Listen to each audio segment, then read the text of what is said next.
महाभारत की कथा केवल कौरव के सर्वनाश पर जाकर खत्म नहीं होती। इस कहानी में बहुत कुछ ऐसा भी है जिसकी ओर ज्यादा ध्यान नहीं दिया गया। कौरवों के विनाश के पश्चात सारा राजपाट तो पांडवों को मिल गया, लेकिन फिर इसके बाद क्या हुआ, इसके विषय में बहुत ही कम लोग जानते हैं। नमस्कार मित्रों, स्वागत है आप सभी का अपने चैनल किताब वाला 2 पे एक बार फिर से। क्या आप जानते हैं कि गांधारी ने भगवान श्री कृष्ण को श्राप क्यों दी? तो देर ना करते हुए आइए आज की इस प्रस्तुति की शुरुआत करते हैं। हम में से बहुत से लोग गांधारी द्वारा श्री कृष्ण को दिए गए श्राप के विषय में जानते होंगे।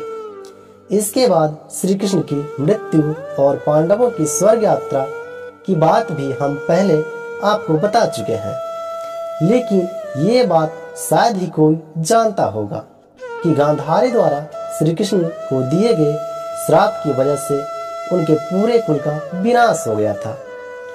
कुरुक्षेत्र में हो रहे महाभारत के युद्ध का अंतिम दिन था।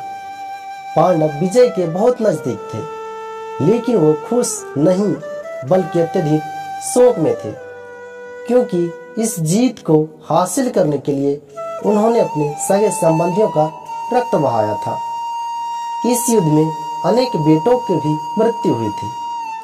महाभारत का युद्ध इतना भीषण था कि स्वयं भगवान कृष्ण भी हालात को देखकर कांप गए थे। वे भी युद्ध में हुए विनाश से बहुत परेशान थे। जब संजय ने गांधारी को बताया कि श्री कृष्ण और सभी पांडव उनसे मिलने आए हैं, तब गांधारी अत्यधिक क्रोधा हुई और क्रोधावेग में उन्होंने श्री कृष्ण को इस विनाश का जिम्मेदार ठहराते हुए उन्हें श्राप दी।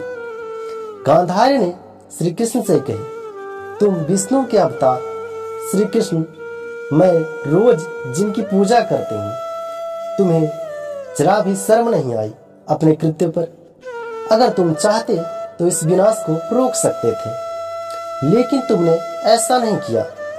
क्या अपनी रचना के साथ ऐसा किया जाता है? मैंने हर दिन तुमसे प्रार्थना की, इस तरह तुमने मेरी प्रार्थनाओं का जवाब दिया। गांधारी ने श्री कृष्ण से कहा, जाकर अपनी माता देवकी से पूछ कि संतान की मृत्यु से कितना दुख होता है। उसने सिर्फ 7 संतानें खोई थी, मैंने अपने 100 पुत्र खोए हैं। श्री कृष्ण मुस्कुराते हुए गांधारी से कहा कि अगर वो चाहती तो दुर्योधन व अन्य कौरवों को संभाल सकती थी, लेकिन उन्होंने ऐसा नहीं की। श्री कृष्ण का ये कहना था कि गांधारी और ज्यादा आग बबूला हो गई। क्रोध और दुख में आकर उन्होंने श्री कृष्ण को श्राप दी, अगर भगवान विष्णु के प्रति मेरी भक्ति सच्ची, अगर अपने पति के लिए मेरी भक्ति सच्ची, तो आज से ठीक 36 साल बाद तुम्हारी मृत्यु हो जाएगी। गांधारी ने कही, द्वारका नगरी पानी में बह जाएगी, और जिस तरह तुमने भाइयों को एक दूसरे के खून का प्यासा बनाया, वैसे ही तुम्हारा पूरा यादव वंश एक दूसरे के हाथ से मारा जाएगा। तुम्हारा पूरा वंश समाप्त हो जाएगा। श्राप देने के बाद गांधारी क्रोध, कष्ट और पछतावे से रोने लगी। वह कृष्ण के चरणों में गिर गई।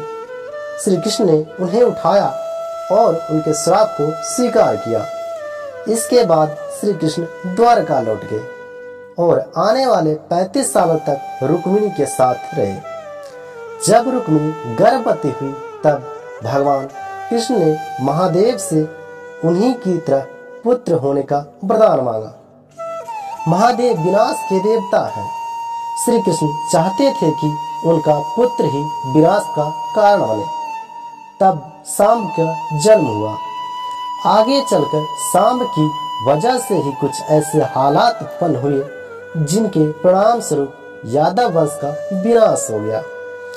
तो दर्शकों, आज का यह अध्याय यहीं पे समाप्त होता है। इस तरह के प्रस्तुति को देखने के लिए हमारे चैनल को सब्सक्राइब करें और वीडियो को लाइक करें। तब तक के लिए जय जय श्री कृष्ण।